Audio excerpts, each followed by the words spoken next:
Collector पलेक्टर से मत डरियो, ये तनखैया है, तनखैयों से नहीं डरते हैं। और देखें कई मायावती जी के फोटो, कैसे बड़े बड़े अफसर रुमाल निकाल के जूते साफ कर रहे हैं। हाँ, उन्हीं से है गठबंधन। हाँ, उनसे उन्हीं के जूते साफ कराऊंगा इंशाल्लाह ने चाहा। आया जब ये वीडियो रिकॉर्ड कर रहा हूं तो पिताजी, अब्बा हजूर और साहबजादे दोनों रामपुर डिस्ट्रिक्ट जेल के अंदर चटाई पर, खबर ये आ रही है, बैठे हुए हैं।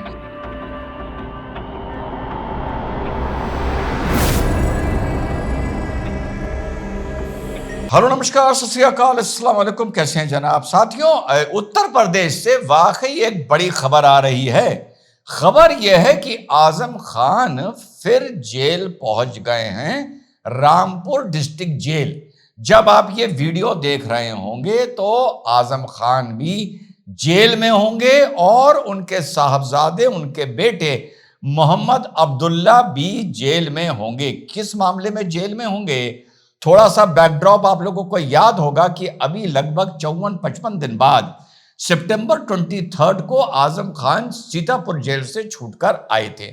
उनके बाद आपने उनके सैकड़ों इंटरव्यू देखे होंगे जहां वो कभी कहते थे मैं बहुत छोटा सा आदमी हूं, मैं मुर्गी चोर हूं, मेरी औकात क्या है, मेरी हैसियत क्या है, क्योंकि उनके दिल में ये एक निराशा थी कि समाजवादी पार्टी के मुखिया अखिलेश यादव जी ने जब वो जेल में थे तो उनको लिफ्ट नहीं दी थी। अखिलेश यादव जी की अपनी पॉलिटिकल मजबूरी थी, क्योंकि अखिलेश यादव जी ने जब योगी जी के आने के बाद कुछ अपनी फील्डिंग और बैटिंग का राजनीतिक तरीका बदला है।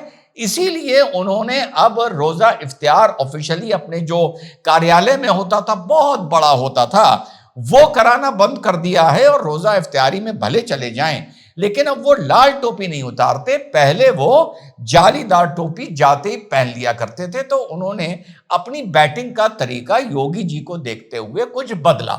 उसी कड़ी में सामने आ गए आजम खान, तो उन्होंने कहा भैया तुमसे मैं दूरी बनाकर रखूंगा। तो जब ये जेल से छूट के आए तो मैं यूपी का हूं तो देखता था ये कैसे अपने बारे में बोलते थे, कुछ नहीं हूं, छोटा सा हूं, मुर्गी चोर हूं, फलाना हूं। मुझे आजम खान का इस उत्तर प्रदेश में तानाशाही जैसा रवैया साथियों याद है। तो ये वक्त है और वक्त कब पलट जाए किसी को पता नहीं चलता। और बहुत से लोग जो कहते हुए मिलते हैं कभी हमारा भी वक्त आएगा, वो ये बात भूल जाते हैं कि कभी किसी और ने किसी वक्त किसी जुल्म के खिलाफ ये शायद बोला होगा कि कभी मेरा भी वक्त आएगा। तो अब उसका वक्त चल रहा है। बंद लिफाफे में बात बोली है, आप लोग समझ गए होंगे। तो हुआ यह कि 6 दिसंबर को 2019 को एक मुकदमा लिखा जाता है सिविल लाइन थाने में। मुकदमा कौन लिखवाते हैं? मुकदमा लिखवाते हैं एक विधायक आकाश सक्सेना। वो ये मुकदमा लिखवाते हैं धारा 420 में, 465 में, 468 में, 471 में। 420 आप लोगों को पता है, 465 हो गई फोर्जरी, ये मैं आईपीसी की बात कर रहा हूं। 468 हो गया cheating on the basis of forgery, और 471 हो गया using a forge document as a genuine document. अब मामले, ये तो मैंने आपको धाराएं बता दी। अब ये मामला कौन सी फोर्जरी का था? मामला ये फोर्जरी का था जो आकाश सक्सेना को कहीं से इसके सुराग मिले और उसने एफआईआर लिखाई कि आजम खान ने एक क्रिमिनल कॉन्स्पिरेसी में शामिल होते हुए अपने बेटे के साथ उसके 2 पैन कार्ड बनवाए। अब पैन कार्ड क्यों बनवाए? पैन कार्ड इसलिए बनवाए क्योंकि उसके आधार पर उनको कहीं आधार कार्ड बनवाना था, जिसके आधार पर उनको कम एज का होते हुए विधायकी का चुनाव लड़ना था। 25 साल कट ऑफ है, आप लोगों को पता है। तो एक जो उनका पैन कार्ड बना साथियों, वो जनवरी 1, 1993 का बना, और दूसरा जो बना वो सितंबर 30, 1990 का बना। यानी लगभग 3 साल उन्होंने यकायक अपने बेटे को जल्दीबाजी में विधायक बनाने के चक्कर में ये खेल कर दिया और इनको 7-7 साल की दोनों को सजा हो गई है। और जैसा मैंने बताया, जब ये वीडियो रिकॉर्ड कर रहा हूं तो पिताजी अब्बा हजूर और साहबजादे दोनों रामपुर डिस्ट्रिक्ट जेल के अंदर चटाई पर, खबर ये आ रही है, बैठे हुए हैं।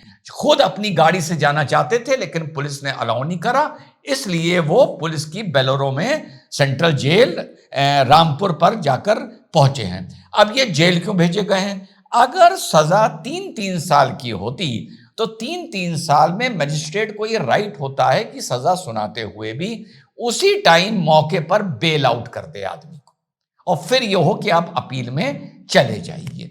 यहां पर क्योंकि सजा 7-7 साल की थी तो मजिस्ट्रेट बेल दे नहीं सकता, इस मारे इनको जेल जाना पड़ा है। अब सेशन एंड डिस्ट्रिक्ट कोर्ट में 2-4-5 दिन में इनकी बेल एप्लीकेशन मुझे लगता है फिर से लगेगी और आगे देखते हैं कि वहां पर इन्हें बेल मिलती है साथियों या नहीं मिलती है। अब इसके आगे सबसे इंपॉर्टेंट चीज यह है कि फौजदारी का मुकदमा, एक मारपीट का मुकदमा, हिंसा का मुकदमा, इसमें कुछ गुंजाइश होती है आदमी के बचने के लिए। यह मैं आपको बता रहा हूं बतौर अधिवक्ता।